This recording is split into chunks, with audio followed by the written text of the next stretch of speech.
Welcome back to the Two Thinking Apes podcast. This is the first real episode we're doing.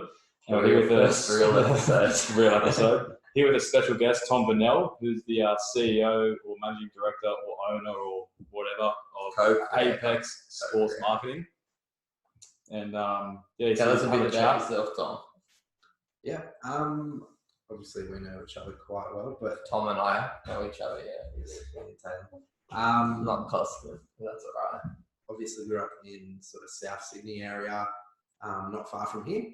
But yeah, I guess as a kid, and obviously we'll get into the business in more detail and how that sort of looks. I guess within the sporting landscape and how it's all occurred. But I guess as a young kid, who the majority of Australians love their soccer, love their footy, love their cricket, always wanted to be associated with sport and really find something that I was passionate about to do long term. And for me, I always correlated to sport in some capacity. So that's how that happened. You were a sportsman? I did not. Back in the day, mate? I'd say I was average, depending on the sport. But definitely played a lot. Played a lot of soccer and cricket when I was younger, and then rugby union as well. So I had a fair span of a variety of sports, and I guess that's correlated with where I'm at the moment in terms of my own interest. But going through high school and all that, I obviously wanted to play management, and that was my real big thing. And yeah, that's where this all, I guess, sort of started and was inbred from quite a young age, to be perfectly honest. So, how old do you reckon? Probably 15, 16. I remember and we'll get into it a little bit more detail, and it's sort of swings and roundabouts. It's quite funny, but when I was about 16, I think early year 12, maybe year 11, I met with Sam Ayu, who was friends, and he's a leading NRL player agent. So he's managed people like Jonathan Thurston. So he at one point in time, he's controlled 25 to 30% of the market. So did he have a scandal up against him recently, or was that someone else? Not recently. There was the there's been all over it. I have to be. It's his job. Yeah. Okay.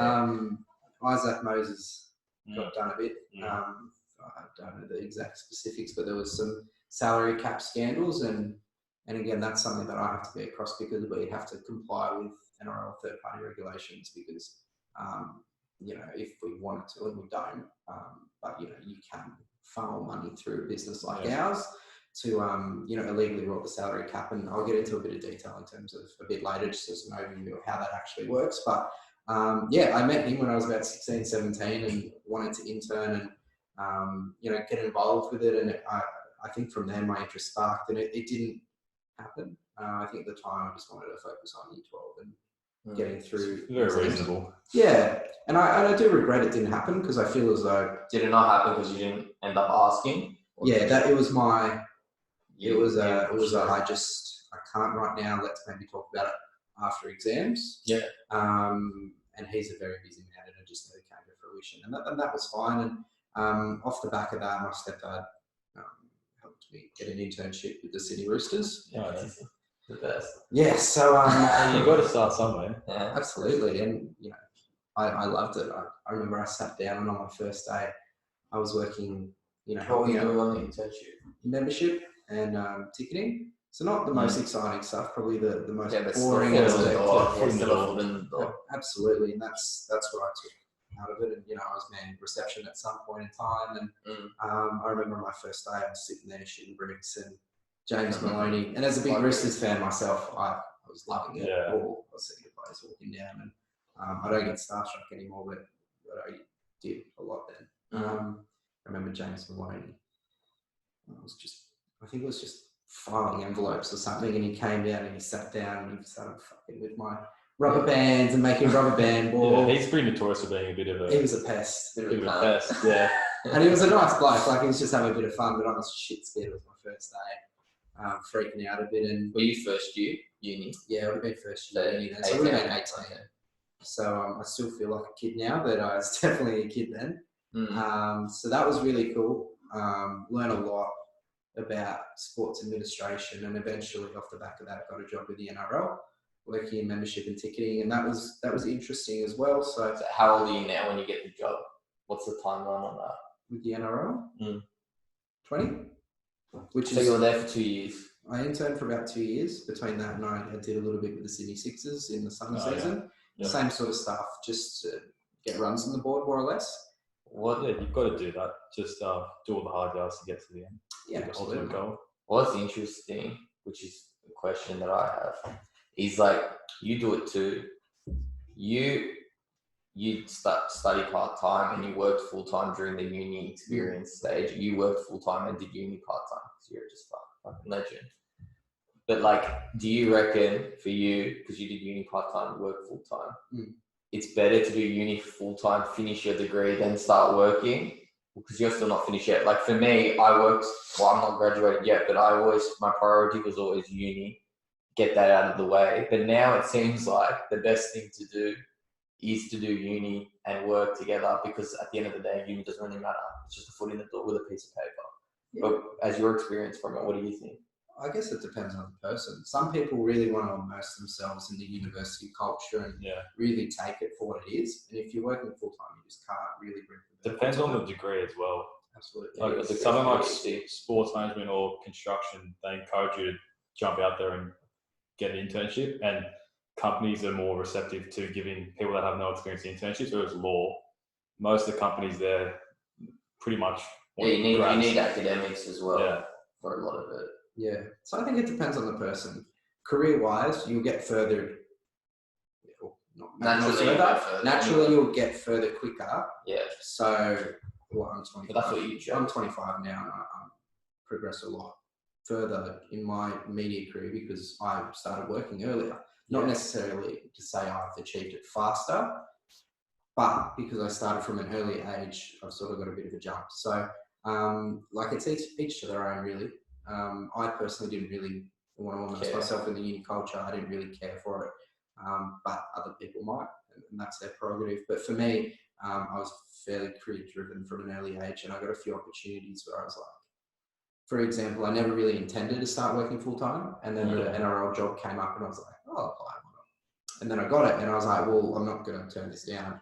How am I going to work this out? So that's how it happened for me, and I feel as though, it can happen naturally for everyone else. It just depends what their goals are. Yeah, okay. Why? Instead of why, how? How did you actually, so what was the conversation you had with your mate that led to from working? Everyone I feel like gets a job works, but not many people go and create something for themselves. So that's one of the... Yeah, generally people start creating their own businesses maybe late 20s at the earliest, after they've had a fair few years of experience doing that. Yeah. You obviously start at a young age, but how old were you when you started? How old were you when you started Apex Sports? 22. Yeah, so our age. What are we doing, mate? 20. Sound like a good podcast. Yeah. Let's say. What was the conversation? What was the thought? What was the conversation? And then how did you actually turn a thought into reality? Because this is what we're trying to do here. And it's obviously going to be a bit grimy to begin with, but we'll see. Yeah, I don't think that's what we did initially. It was pretty grimy. And it just develops over time. And I look at where we are now, and I'm content with it. Name drop some people for people who are listening that you got. We've got probably about 100 athletes at the moment, which is really cool. Generally speaking, we prioritise mixed martial arts and rugby league because those are two sports of passion of mine. Yeah. So when I'm trying to sell these guys to brands, I want to be passionate about it. I want to really care about them, not only as an athlete in the sport that I enjoy and I love and I believe in. Because if I'm not believing in what I'm communicating to a brand, it's just why not bothering. So because I have a personal interest in those two specific categories, and we do a little bit of work outside it, but that 85% of our... So I was going to ask, because we talked about NRL heaps and you had the internship, which is why you probably market for so many players, but the UFC, because you have a massive UFC or just mixed martial arts generally. You got Whittaker, you got Holloway, you're about to get Usman. Yeah. Bloody champs. I was going to ask, people's champs. How did you get into that? For example, you were a fighter? Pretty crazy. So we're both fans of UFC. I don't even know you're a fan of footy. When the Dragons were good in 2010, I was. But So I was just the same. I was a big fan. But how did you get the first contact of in the UFC sphere? Because as Australians, there's 2 fights here and the rest are just watching Dana be a big dog on TV. Yeah, absolutely. I guess when I started the business, like to go back to your point, what was the first conversation? I guess how it happened was I wanted to do a side business, just earn a little bit more money, and so I was like, oh, I'm good with social media. I'll do like a little bit of social media marketing for like a family friend's business, and it was a skincare business, and it was okay. I remember you doing that. Yeah, and it was probably like I wouldn't say I was out of my depth, but my really key skills weren't within, I guess, generating content. Right. So for me, what I really focus myself on in terms of Apex and my media career is my relationships that I built, and I guess the way I communicate myself. So yeah, taking those two and really, I guess, understanding what TV social was, and that's what it was called at the time. Yeah. And which is Bonnell social. And, from off the back of that, I really started to notice that like the footy players and the athletes of the world, obviously, and it's sort of aligned with the trend of influencers getting a significant amount of money. If you're a big influencer, and, there's a bit of a stigma now, and we will never go into influencers. Oh, that's I hate them for us. Yeah. I was a couple of influencers on Instagram. I'm passionate about hating. We all do. But why do you follow them? Like, you don't, generally speaking, 99% of people, you're not going to have an emotional connection. No, it was a mistake that a young 16-year-old boy made when he first got Instagram. The mistake with the DMs. Let's swiftly move on. But yeah, so I guess off the back of that, I was really like, oh, these footy players, and I was sending them skincare for free, and I was posting, I'm like, they should be getting paid for this. So I was like, why don't I help you get paid from other brands? And that's how it sort of started. How did you get the first footy player from his old skincare? Yeah, of course. So what I needed to do was, I just wanted to use the TV social brand, and I was like, oh, how's this going to position ourselves? What are we going to do? And I remember I sat down with Pat, because he was very much like me. Can we get to Pat? So how did you develop that relationship? Pat's the partner for Apex. Yeah. So Pat and I worked together at Macquarie Media, which is now known as 9 Radio. So Channel 9, it's under the Channel 9 umbrella, which is radio, 2GB, Alan Jones, Ray Hadley. So we worked in media advertising there. So yeah, they're stunning. They're interesting. So we had a knack for selling partnerships surrounding talent and using buzzwords like engagement and really establishing authenticity surrounding those partnerships. So we were just spitting fire on the train one day, and I was like, what do you think about this? And he goes, yeah, that's fucking mad. Like, I'm like, let's just try it out. Yeah. And and we're like, okay, great. So, already had the email, didn't make a website, didn't do anything. I think we made like an email signature, and we're like, okay, how do we do this? Because it's so overwhelming. Oh yeah. So like, where do I start? What do I do? Yeah. And I remember, and I found it really tough to start out with. So we focused on, I remember the first ever athlete we picked up, who I don't really work with anymore, is Josh Holloway. Yeah. Who's a footy player, plays for Manly, good player, but not a big name. Not to be disrespectful or anything, but not a. He's a consistent first grader. Not a superstar. I'm sure he's not listening. You never know. You never know. Yeah. And he was actually a really lovely fella. And I remember I sat down and I was shitting bricks when me and Pat met with him and his manager, and we sort of talked about it, and we went through the process like, yeah, all good. And the business model was all about, and still is. They don't pay us. We take a commission on anything that we produce for the athlete. So they have there's no risk for them. Unless we take their name and market, which I guess there is that level of trust that we have to develop with the guys. But, we know what we're not going to fuck about. So, for us, that happened. And we did struggle initially because we had lower level names. We were really hard to sell, because if you're a brand trying to convince, if you're Apex now, and we're trying to convince a brand who doesn't necessarily spend, maybe with influencers, but specifically with athlete partnerships, that, we want to convince you to spend in this space with this guy. They go, okay, well, if you convince me to spend within this space, we want someone like Cameron Smith, Caelan Palmer. We want the top echelon players. So, you can get product deals and stuff like that quite easily, and we were pretty content with that at the start, because we're like, oh, this is cool. I can remember one of the first couple of athletes we picked up were after that as well was Tyson Pedro and Taitu Ivasa. Oh Who yeah. at the time were really, and they've had some bad luck. Are they big names, or were they big names at the Title time? of us is the UFC guy. Sure. Oh yeah. So Bam. Bam Bam and Tyson at the time, they were both scheduled to fight in Adelaide, and Bam had headline spot against Junior Dos Santos. Yeah, I remember this. And Tyson had a fight against Shogun. Right. And it's a massive fight for the deal. guys. Guys were going really, really well. Ty loss was good. But fair enough, JDS was a former champ. There's no harm in losing. Tyson was winning the fight and then did his ACL and lost. So, and all the cousins 4 sets. And that was in 2018. So those were really the 3 key athletes that we had. So you went straight into the UFC space? Yeah. Were you interested in it? Yeah. Was Pat interested in it? Yeah, he loves it. It was also very, it was emerging at that. In 2018, it was still emerging. It's big now, so that could jump on it at that time. Yeah, and that's what we sort of thought. We're like, you know, if you target demos, and it's the same in why we can sell footy with UFC generally. And footy is only Australia based, really. Yeah. So you target demos, males, you know, statistically 18 to 50 or whatever it is, 18 to 40. Yeah, that watch. Yeah. So it's the same sort of demographic. So we rolled the dice with them, and I also had a connection with Andrew Bogut's manager for a separate thing. So we worked with him a bit, and I thought we'd struck gold, to be honest. Big name, obviously. You know, had just won the championship not long before with Steph Curry and Golden State Warriors. So not even in Australia was he big. Globally, it was massive.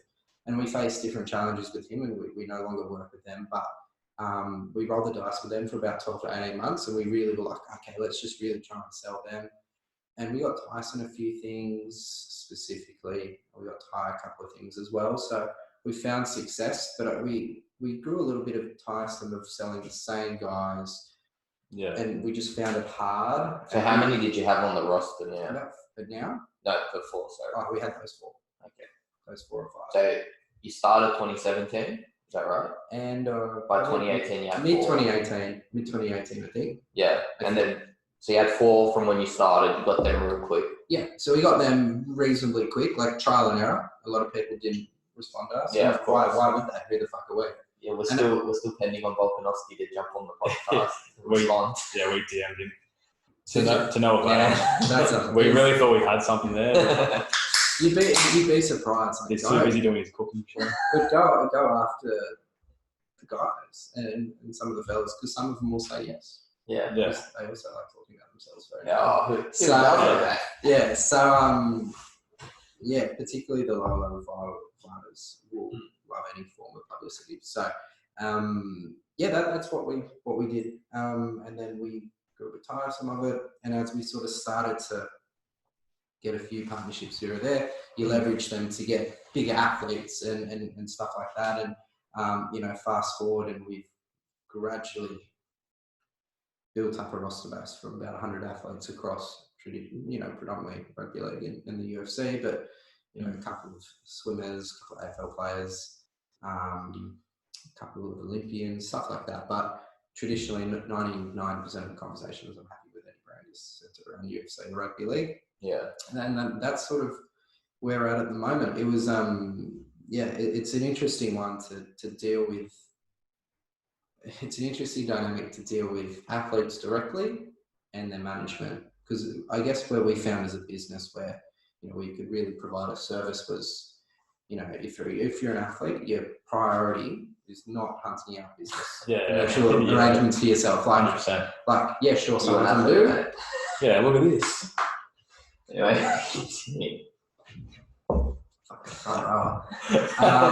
More of a hooker, short, stubby, fat. Yeah. Good guy though. A lot of tackles. But yeah, their priority is their health. Yeah, competing. And then the manager is generally looking after the welfare of the player, their contract, because we can get a player X amount of money, but still 95% of their revenue will be through their playing contract. So that's their priority. And when a lot of managers have an abundance of talent, that takes up all their time. So while yes, brands do approach and they have existing relationships and they can facilitate a lot, and they do, we saw a real opportunity to go, hey guys, we'll be an extra arm for your business from a commercial aspect. And they've got no risk, like you said. There's no risk. I mean, who the fuck are we? But we've now built ourselves. You got a name for yourself now. Like, and you know, we've worked with significant athletes where, you know, I can send someone, and you know, we'll talk about, I guess I can talk about who we've worked with, you know, guys like Max Holloway, who's massive.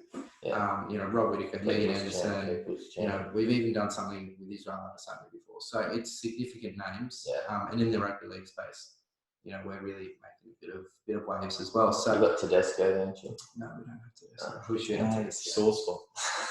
It's a bit of a sore spot. I guess having Bam Bam early days would have helped you with the UFC as well, because you had your foot in the door with.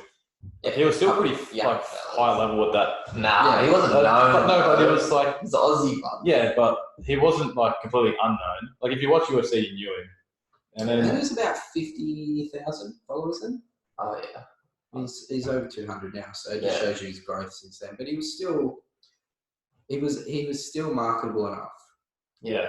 And he was undefeated at the time, and he was really looking strong. And he's still like he won an impressive fight last week, so he's still got time. But it's changed a little bit the direction of his career. What were the people that you were, the products that you were linking them with then compared to now? Like, has it progressed in terms of do you have more options or? Yeah. Then I'd say we looked at traditional products like, and we haven't done anything with like Powerade or Gatorade, but things like that where the guys can naturally integrate it into their daily life and routine. So things like muscle meals. So it's like, you know, it's obviously pre-cooked meals and all that sort of stuff. It's pretty easy for an athlete just to pop it up. Thanks for supporting me, you know, through my fight camp or whatever it is. Yeah. So that was another one. And we really tailored to the athlete as well. So Tyson loves his bike. He loves like motorcycles. So we did a deal with Harley Davidson or Harley Heaven, which is I saw that on your website because you had a list of all the, like I think Beats by Dre there as well. Yeah, precisely. So research. And the website's okay. I need to pay something like a good $5,000 to really build. Oh, we know website needs to work.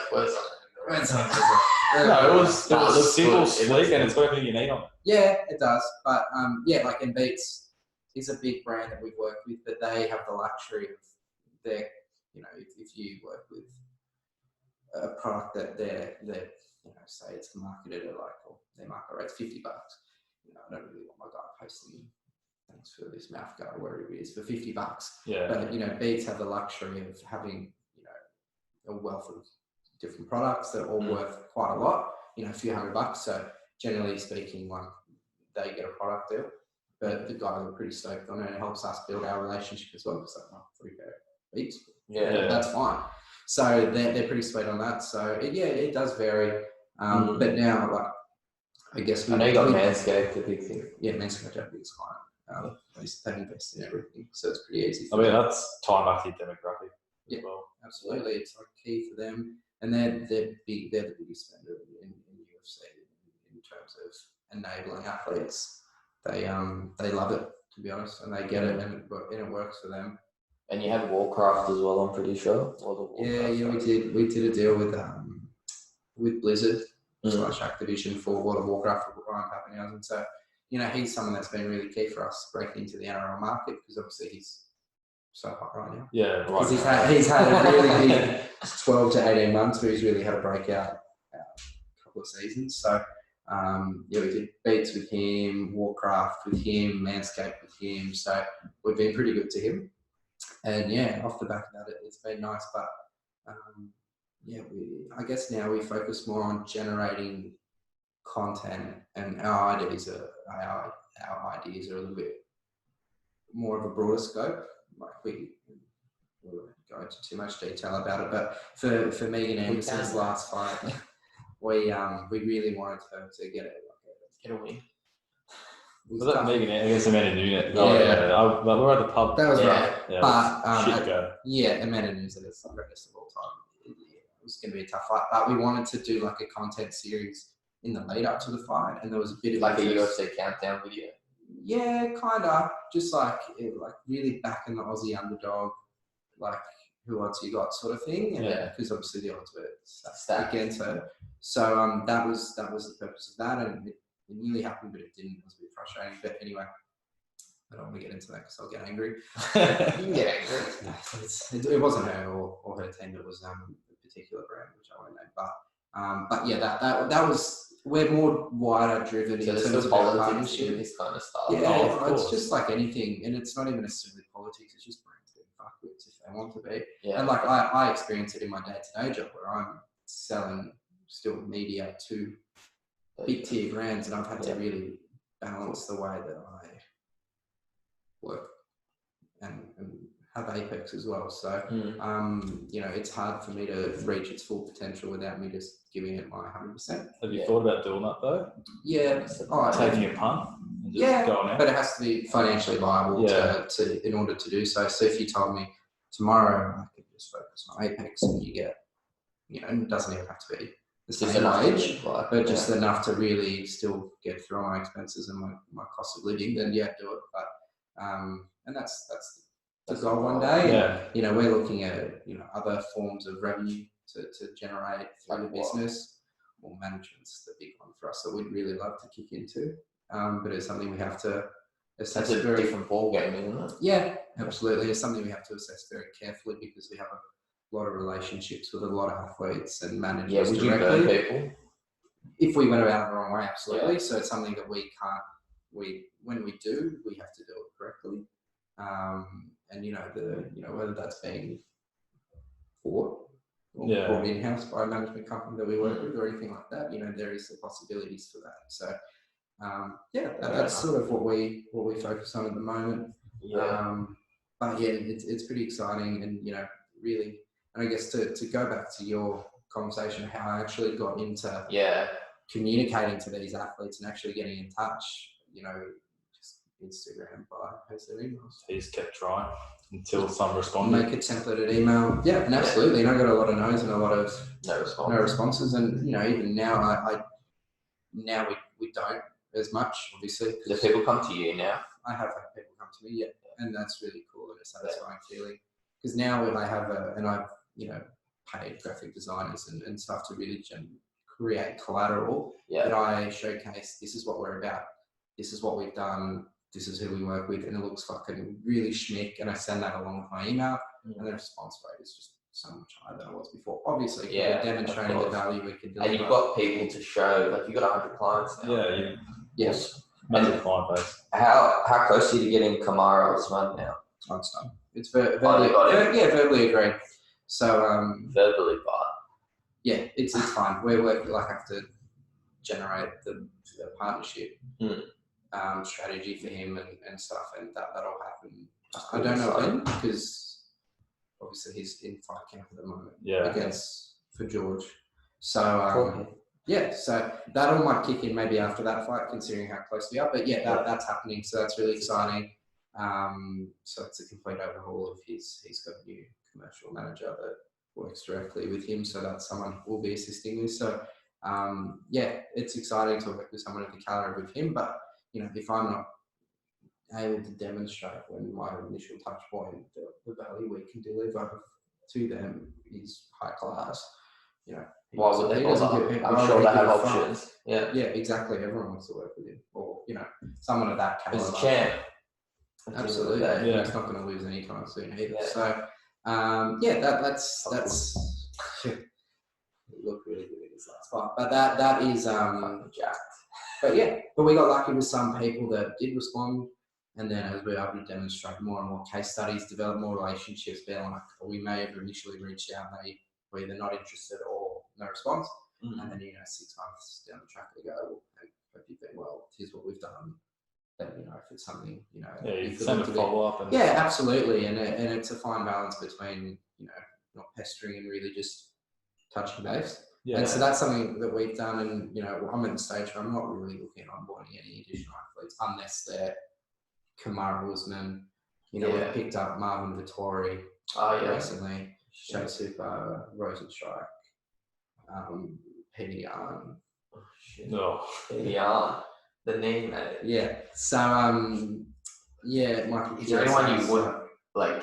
If you could have anyone that you don't have now, who would it be? Doesn't have to be UFC. Don't say Conor McGregor. I still want Kalen and Tedesco. Those are my two. Oh, so Tedesco actually did burn. No, he didn't burn. Yeah. Well, yeah. Luckily, they'll be watching this. Yeah, Tedesco, man, get on it. But if you look at what he does and the amount of partnerships he gets, it's not really needed for him. Yeah. Because he's the new face of the NRL. If a brand goes, we got 50 grand, who are we going to sponsor? Yeah. 9 times out of 10, they're going to go Kalen or Tedesco. Yeah. I know their names, and I don't even watch NRL. Yeah, so they're just superstars, and yeah, I guess for us, that's how that all happened. And yeah, now it's really good because particularly from a UFC perspective, you know, the fighters, they're paid well, but they're not paid to the scale. Well enough. They're not paid well enough, and they're not paid to the scale of, say, even if you look from America, NBA, NFL, and that's obviously due to the, you know, it's all about supply and demand and the commercial agreements of, you know, how much, you know, the NBA generates in revenue through advertisement and partnerships and all that bullshit, and you know, it's a flow-on effect. But yes, the fighters take a fairly low percentage of the overall wealth generated. Do you want to stay in the UFC space? Are there any sports like you want to like expand into, or no? So you're happy with what you've got now? I'd like a few cricket players. I'd like to, you know, have a Pat Cummins. You know, but even someone like him, he cleans up when it comes to he's sponsors. So top shit now. Yeah. At the moment. So for us, we found that the UFC guys, while they do get partnerships and content and partnerships, they're open to additional ways of revenue because a significant amount of their livelihood is based off sponsors. Not as much as it is in terms of rugby league because the guys get paid really well. Average wage is about $300K. Oh, so for a regular player, really? I think the minimum is like 100. What's a UFC wage in comparison? Is it like 50K a fight, depend like a low tier person? Some of them can earn 15 grand for a fight, even lower. 15 grand. Depends who, but it depends. US. Depends who you are though. Some people are like even NRL, the lowest salary that a player gets like still 100K. I'm pretty sure 110 or something. But it's still like. That's fine. We make 15K. That's what I mean. That's what I'm saying. So when you consider, so they're forced to fight. They're forced to fight, but they also get win bonuses as well. So it could be like a 10 and 10 deal. So you get 10 to show up. If you win, you get 10K. Remember that? Which I hate because it just places so much pressure and stress, and you know. A bad decision by a referee or a judge. Yeah, it is a bit weird. It's like that Conor McGregor fight, like really early days, where I don't know who it was with, but he obviously got a bonus and he went 60 G's Dana or something like that. That was like the first time he's made. Like he makes 60 grand for one fight because the younger fighters fight heaps more. Because they got heaps more because they have to make the money. And they want to make a name for themselves as well, surely. Yeah, when you get to his level, and 60 grand for him now is nothing. Like what he sold his whiskey business for 300 million. It was like, and it's shit. You get drunk with it. Like it's not, but still. Yeah. So it is interesting developing relationships with the fighters and getting. Have you met any fighters? Yeah. Who have you met? Bam Bam. No, we had a pretty good relationship with Tyson for a while. Yeah. We've met Volk. We met Volk in Adelaide. Before we were in Adelaide? With him. We went to Adelaide to watch UFC. Okay. So you don't have Volk signed, do you? Yeah, we work. We can do some work with Volk. Yeah, it's an interesting dynamic, but yeah, we can if we want to. Seems like a character. Lovely bloke. Didn't know who the fuck we were. Introduced us as hey, I'm Alex. Nice to meet you. Yeah. And this was when he was. How tall is he? He's tiny, man. He's probably about there on me. Really? Yeah, small. And he could kill me. Yeah. Oh, yeah. He'd kill me. But and that was before he was probably even before top 15. So it wasn't that. That's early words. Relatively. Still undefeated. Yeah. So looking forward to his next fight. The best athlete relationship we probably have is George Kambosos, who's a boxer. Yeah, I've seen him a lot on your. Yeah, so he's really good. We put a lot of time and effort into George. Sounds great. Isn't he a junior as well? Yeah, he's a junior. He lives in actually Sylvania. So Let's jump him on, mate. Standing Greeks. Yeah, so he's a lovely bloke. He's and it's a separate thing when you look at the boxing landscape within Australia. All you hear is fucking Tim Zoo. Yeah. And it's like George is the best boxer in Australia. George has a world title. Has he shot. beaten Tim Zoo? I don't get boxing. Does he have a world title shot? Yeah, he has a world title shot in, I think the date hasn't been confirmed yet, but it's looking about July against Teofimo Lopez, who just beat Vasyl Lomachenko, who was arguably, probably after Canelo, one of the best pound-for-pound boxers in the world. So he is at the elite globally. And why do you reckon he's not known here? Because he doesn't fight in Australia. Okay. Fights overseas. So he's fighting American, like his last fight against Lee Selby was in England, or is in Wales, against an Englishman. So he doesn't he's not packing out a crowd at Bank West, and they didn't pack that out. But it's an interesting dynamic, and I can't even speak to the different WO, IBF. That confuses me in a sense, and we don't really touch it. George is the only boxer we work with because we really like him, and he's a great. How did you develop that? Just emails? Personable. Yeah, okay. Calls, meetings. What's his weight class that he fights in? Like, what's his size compared to you? He's small. Shorter than you? He'd be about my height, but when we're talking small, he's like fucking no percent body fat. It's one of the things, he is an athlete. Like an eye fillet.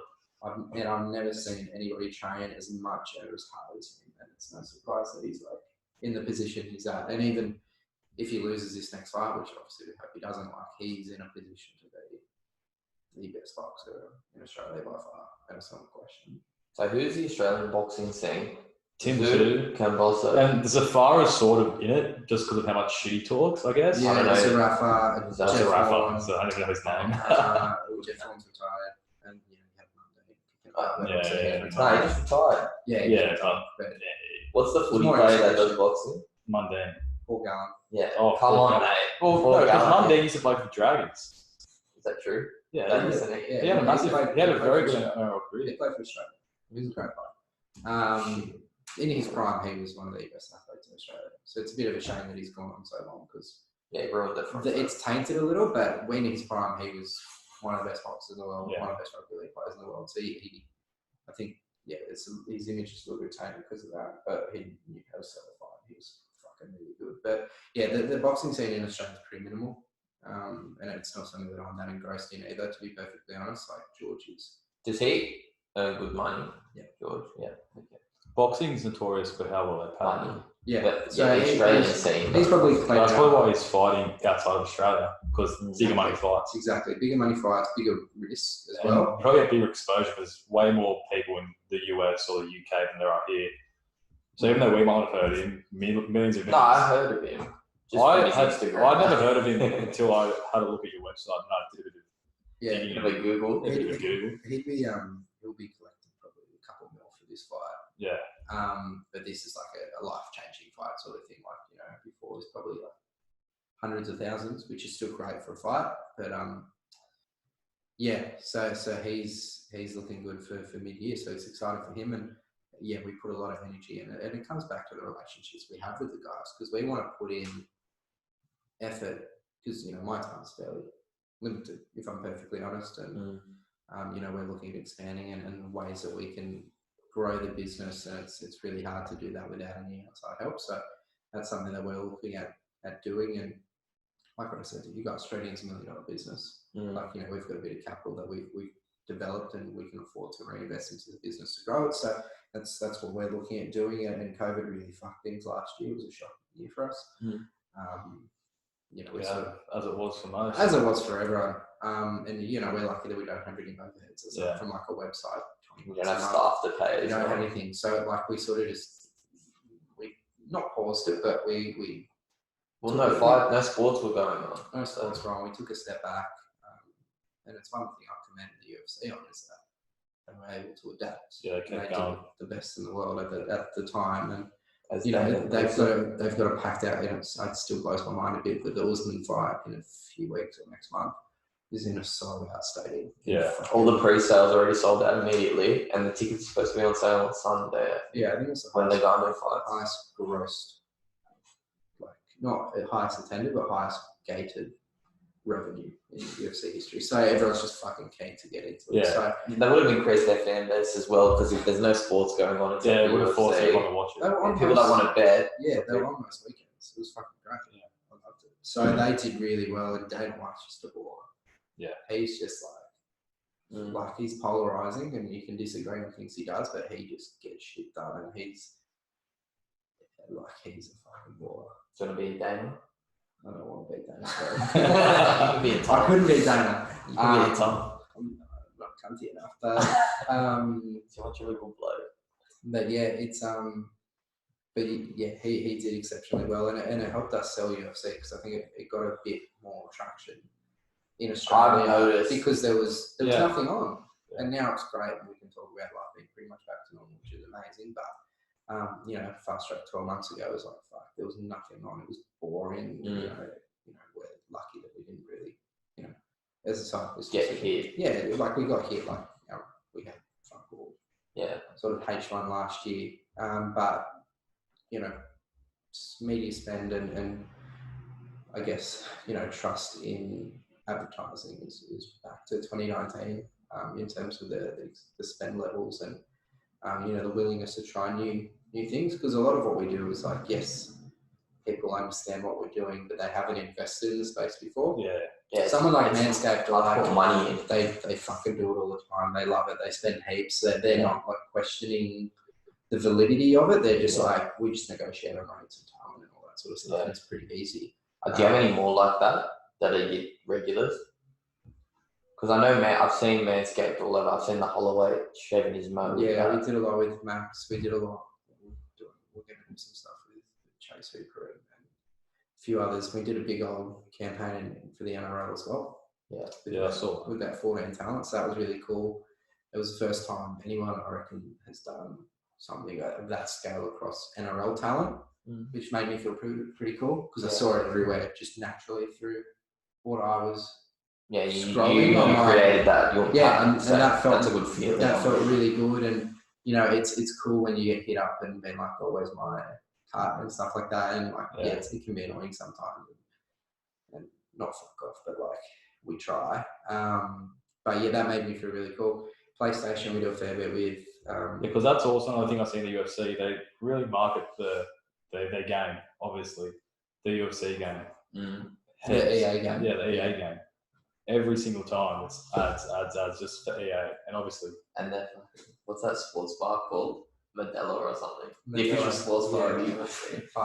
It's I don't know what it is. Oh, it's an alcoholic drink. I don't know if it's like tequila or whatever, but yeah, they do really well. But you get the same brands that have been associated with the UFC for the last 5-10 years.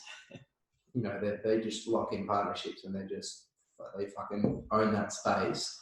So when males 18 to 30, 35 are watching UFC, I've never had fucking Modelo, but I know what it is. Yeah.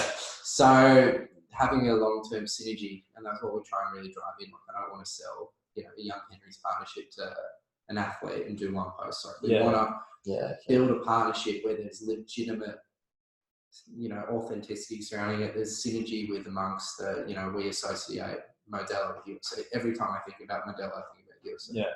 I don't think about Modelo that often. I don't think about Modelo, but you know what I mean. Yeah. And you get the same brands like Toyo tires, Manscaped, Monster, DraftKings, Monster. Those are really your top brands that invest in long-term partnerships with UFC, and it works for them. It does. It achieves what they want. And what's the next step then? Lock in longer-term contracts. Lock in exclusivity contracts. We've talked about things like assisting the UFC in their commercial space. Because you met about the head of the UFC in the Southern Hemisphere or something. Yeah, we've spoken to them before. And they what was that about? And how'd you meet him?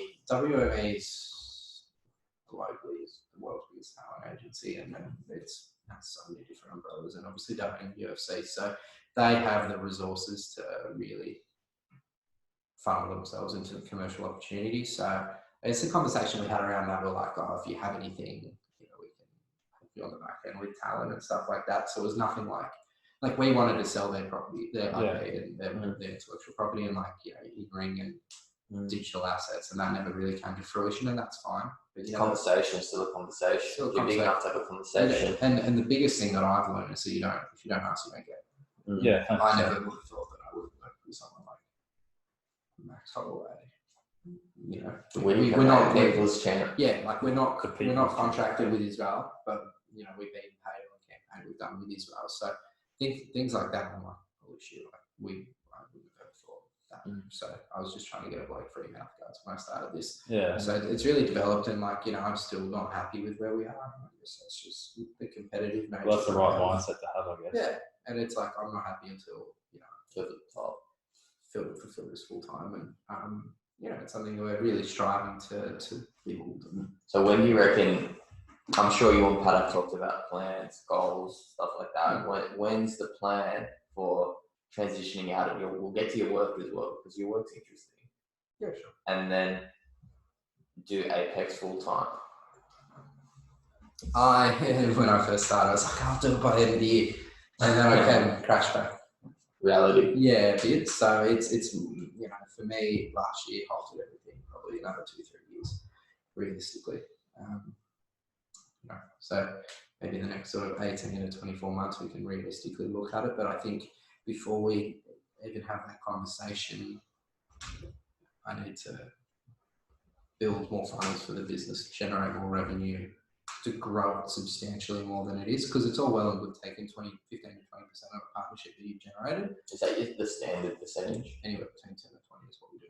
My biggest thing is, do you have any regrets from starting so young, working, building your own brand so young? And obviously, you have to work quadruple as hard because you're doing uni. Yeah. He works full time. He sacrificed a lot. Yeah, but like what? Uni, your own business, and work. Yeah, I'm pretty tired and stressful. Cranky. Do you regret it? Would you have waited a year? Because he started working first year, and he's always said he would. Looking back at it now, instead of jumping pretty much straight out of school, even into full-time work and uni, I would have waited a year and just done uni and tried to enjoy it a bit, and then jumped into the full-time work. Still early, but not as early. Yeah, I probably would have loved to travel more. That's probably one thing. Travel though, not really. Yeah. But that's one thing that I probably would have loved to have done a little bit more, but it's all in hindsight. Like I've just sort of, and the mindset that I take it is that, you know, I've just gone with the flow and taken opportunities as they've come, and it's gotten me where I am, and I'm pretty happy with that. So that's sort of where I'm at in terms of just moving forward. And I still look around me. I sit in there with 18-year-olds and I'm like, why am I here? And it's just, why bother finishing? I owe too much money, so I'm not going to quit. But for me, it's like, I'll just keep on kicking it. Obviously, uni's worthwhile and all that sort of stuff, and it's probably it's a necessity nowadays. Yeah, you do need your unfortunately. Yeah, and I mean, it depends what you want to do. 40 grand for a piece of paper. Yeah, it just depends what you want to do with it. But for me, it hasn't really. You never know. It hasn't contributed to my success in business, but I use success lightly, but like for me, like the next 18 to 24 months will be filled with heaps of ideas. Obviously, building the Apex brand is something we've wanted to do. Like, you know, I'm paying graphic designers to pull things together for me, so I can, you know, generate more content on the page. And it's, you know, it's not for anyone really to see. It's just for me to make it look like a $1 billion business. And that's what we'll do. And, you know, our podcast will be something that will really funnel into that. And, you know, we can obviously tap into a lot of athletes and managers, but also people who work in sports business. It'll be interesting to see. It'll be cool to see not only everyone wants to get the athletes, but the podcast that you're planning on creating. Like it'd be cool to see the back end of that as well. Because dealing with managers is completely different to dealing with athletes. Like the managers can be absolute fuckwits. Yeah, they are. And the players can be the nice. They're paid to be fuckwits, but the players themselves could be the nicest people in the world. Yeah, and it's something so hard, and it's something that I'll have to learn to let go of when we expand, is because I have all these relationships. And everyone is unique, and the way you go about things is very different. And they're all interesting, and they're all fucking really interesting to work with, to be honest. Like, you have to really, like, some managers are lovely and I really enjoy working with them, and some are just a bit like, and You just want them for the athlete. yeah, as bad as it sounds.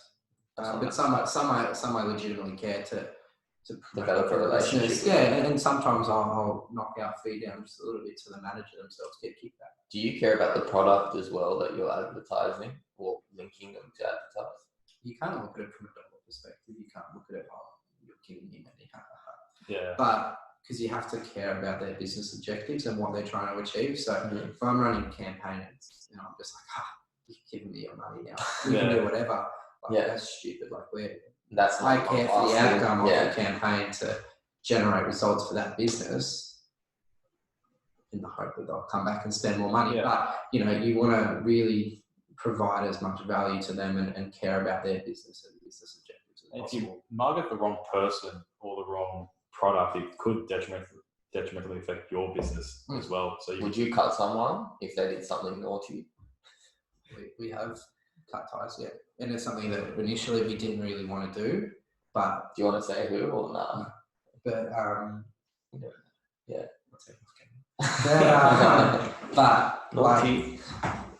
we never really had the luxury. Now that we have heaps of people, if someone's difficult to work with or anything, like, we have a clause in all of our contracts with our athletes that they can walk away whenever they want. So my thing, your contract is obviously they can have other marketing people as well. Yeah. Would you get to a stage where it's exclusive? You'd like it to be, yeah. Do you reckon, like, is that a standard thing in that business? I think it's quite unique what we do because it's worked so well in terms of generating new athletes. Well, I've never heard of anything like this. Like, people are open to it. Yeah, I didn't know there was make me money. A space. I didn't know there was like marketing companies that could market something for a player or a player. It's a but then allow other marketing companies versus where the money's at. Yeah, but there's could potentially be, we're talking like, 2 or 3 marketing companies marketing for one player. But whereas I always thought it was like one marketing company, you sign up with them and that's it. Yeah, and everyone's in it for their own little kickback. Yeah, obviously, of course. And, you have to be careful about who you work with. But yeah, it is quite an interesting space and it's quite diverse. And we've got there's room to grow. Yeah, we've got some connections in the US where I go, I don't have established relationships in the US.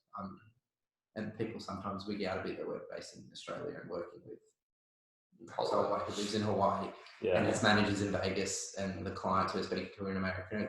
That's a bit weird, but we make it work and it's fine.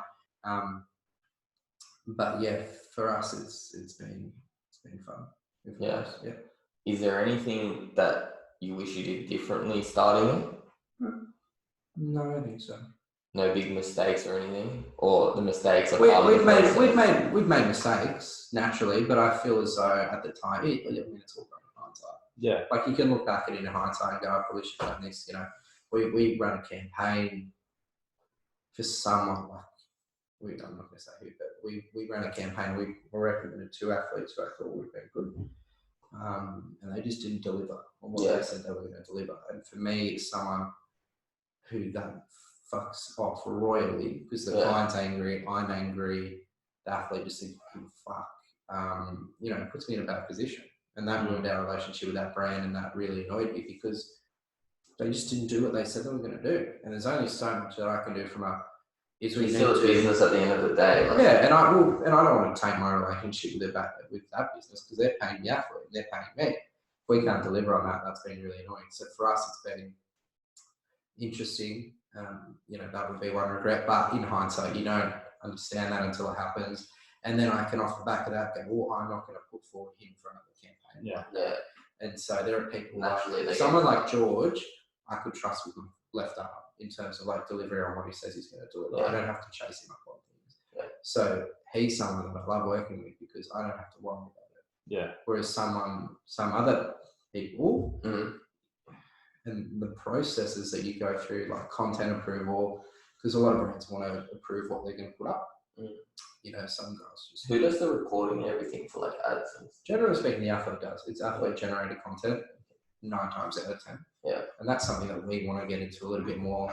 Yeah, I would say that's a cool space. Yeah, we want to generate better content, and that'll obviously come at a production cost. We've got friends that do it and that we want to do it, and that was a big part of the Megan Anderson thing that we had going on. Like, you know, we were going to use her team in Kansas to do that because it's better.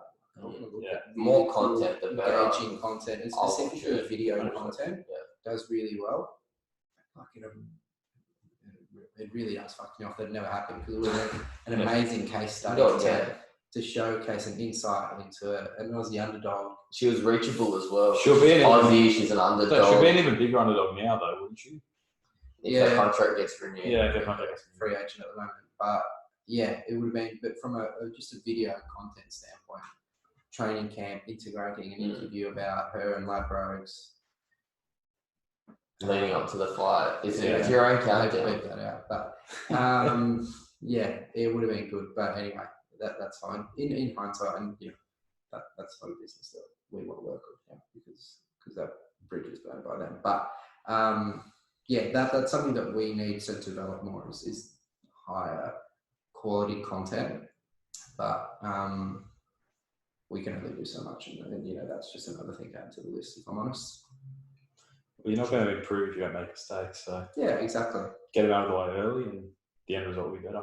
Yeah, and you know, I'm quite impatient. I'm like, I want everything now, and everyone's like that. Yeah, and naturally, and so you know, I wigged out when I was like, I've been doing this for 3 years. Like, I thought we would achieve more, and I look at it from when we first started and go, I've already achieved more than I thought I would. Yeah, exactly. Last year was a write-off for everything. Unfortunately, just given the circumstances of what happened. You got cash flow as well, so you got money to reinvest. So yeah, and we've got money to reinvest. We pay ourselves a little bit so each month, so it's nice from that to have that capacity. And you learn a lot of new skills, like using Xero, invoicing, and all this shit that you have to learn. That's essential for a business to run. But you know, when I just gather shit and just use my mouth to try and accomplish things. So. Yeah. The question I see, your position is like a niche. Can the managers not just fill that niche and do it themselves? Yeah, but they're time poor. Okay. So they're looking after the athlete and the athlete's welfare, and like you look at all, you see in the news, like, oh, this player is rumoured to be going to this club, and you know the managers are emailing 10 clubs. Yeah. Hey, are you interested in this guy? Yeah, that's their priority, and rightly so. And some businesses, if they're big enough and have enough capital and wealth, they employ a commercial manager who focuses on that. And, you know, that's something that we're open to in terms of being or potentially down the road. But, generally speaking, it's pretty rare. Yeah. Yeah, okay. And people don't really knock back extra for free as well. Yeah, for free, I forget that. Yeah, low risk. Yeah, they always ask what's in for them, but we can then have it's a solid business model to have. Yeah, it's stable. It can be better, and it can expand. Yeah, we'll expand. Like, you know, we'd love to be able to sell properties. We'd love to do UFC, rugby league, and clubs individually. Like, it's something that I've been thinking about and seeing. You know, another company that sells sponsorships for clubs, and I'm like, I've worked in the NRL. I have relationships with people at clubs where I can go, hey, Manscaped want to sponsor the Sharks, for example. I'll call my friend, and you know, that's something that we haven't explored, but it's something we could down the road, and you know, those are quite lucrative as well. So that would be nice, but that's, you know, we've got a lot of ideas and not a lot of time. So for me, you've got endless time, mate. It's just slow. Yeah, for me, it's just trying to consolidate and expand the business in the right areas. And it's cool because if I fuck it up, I'm not, you know, obviously you've still got your day job. Yeah, that. But it's also it's my, like, I answer to myself. Like me and Pat work very well together, and yes, I answer to him and he answers to me. But we're on the same page about 9 out of 10 decisions we make. So it's really nice and beautiful. Yeah. And should wrap it up there. So thank you very much for jumping on board. Let me go.